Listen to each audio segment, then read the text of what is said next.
આકાશવાણી અમદાવાદ વડોદરા. હવે આપ અરવલ્લી જિલ્લાનો સમાચાર પત્ર સાંભળશો, જેના લેખક છે અંકિત ચૌહાણ. પ્રધાનમંત્રી નરેન્દ્ર મોદીના જન્મદિવસથી અરવલ્લી જિલ્લામાં 1.5 મહિના સુધી ચાલનારા સ્વચ્છતા હી સેવા કાર્યક્રમની શરૂઆત કરવામાં આવી. જિલ્લા વહીવટીતંત્ર દ્વારા જિલ્લાની જાહેર જગ્યાઓ, જાહેર માર્ગો સહિત પ્રવાસન ધામો પર સ્વચ્છતા અભિયાન ચલાવાઈ રહ્યું છે. મોડાસાની આસપાસના વિસ્તારોમાં રાજ્યકક્ષાના અન્ન નાગરિક પુરવઠા મંત્રી ભીખુસિંહ પરમારે સ્વચ્છતા અભિયાનમાં શ્રમદાન કર્યું હતું. મેક ઇન ઇન્ડિયા પ્રોજેક્ટ અને આત્મનિર્ભર ભારતના વિઝનને સાકાર કરવાના ઉદ્દેશથી Aravalli district vibrant Gujarat regional કાર્યક્રમ યોજાયો.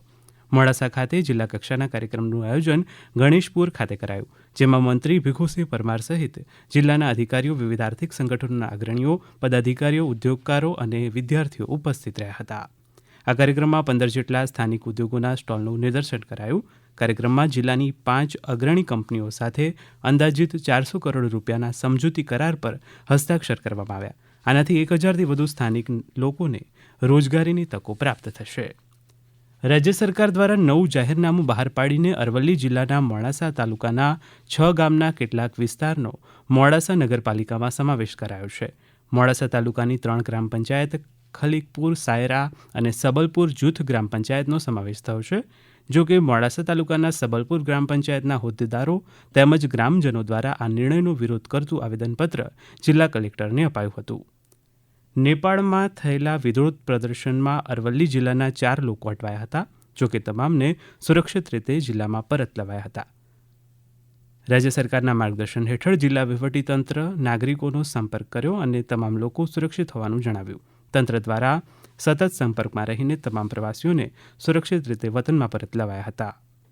મોડાસા ખાતે રાજ્ય માર્ગ પરિવહન નિગમ દ્વારા આયોજિત કાર્યક્રમમાં મંત્રી ભીખુસિંહ પરમારના હસ્તે નવીન બસોનું ઉદ્ઘાટન કરાયું, જે જિલ્લાના લોકો માટે વધુ આરામદાયક અને કાર્યક્ષમ પરિવહન સુવિધા પૂરી પાડશે. રાજ્ય સરકાર દ્વારા 10થી વધુ નવી બસની ફાળવણી કરાઈ હોવાનું ડેપો મેનેજરે જણાવ્યું હતું.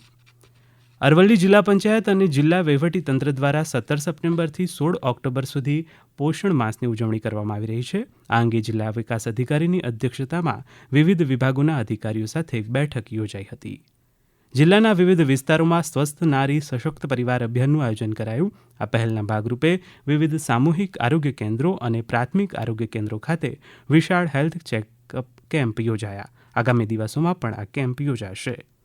અરવલ્લી જિલ્લાના વિવિધ પ્રવાસનોના વિકાસ માટે કલેક્ટર કચેરી ખાતે જિલ્લા પ્રવાસન સમિતિની બેઠક મળી, જેમાં વિવિધ પ્રવાસન સ્થળો ખાતે સુવિધાઓ ઊભી કરવા, બ્યુટિફિકેશન કરવા, નવા પ્રવાસન સ્થળો વિકસાવવા અંગે ચર્ચા કરાઈ. અરવલ્લી જિલ્લામાં રાષ્ટ્રીય અંધત્વ અને દ્રષ્ટિ ખામી નિયંત્રણ કાર્યક્રમ અંતર્ગત 40 વર્ષથી વધુ ઉંમરના નાગરિકોની દ્રષ્ટિ ચકાસણી કાર્યક્રમ હાથ ધરવામાં આવ્યો. જિલ્લાના 101 આયુષ્યમાન આરોગ્ય મંદિરના કોમ્યુનિટી હેલ્થ ઓફિસરોએ નિશ્ચય મિત્ર બની જરૂરિયાતમંદ ટીબી દર્દીઓને પોષણ કીટનું વિતરણ કર્યું. હમણાં જ આપે અરવલ્લી જિલ્લાનો સમાચાર પત્ર સાંભળ્યો, જેના લેખક હતા અંકિત ચૌહાણ. પ્રસારણ આકાશવાણીના અમદાવાદ વડોદરા કેન્દ્ર પરથી કરવામાં આવ્યું. નમસ્કાર.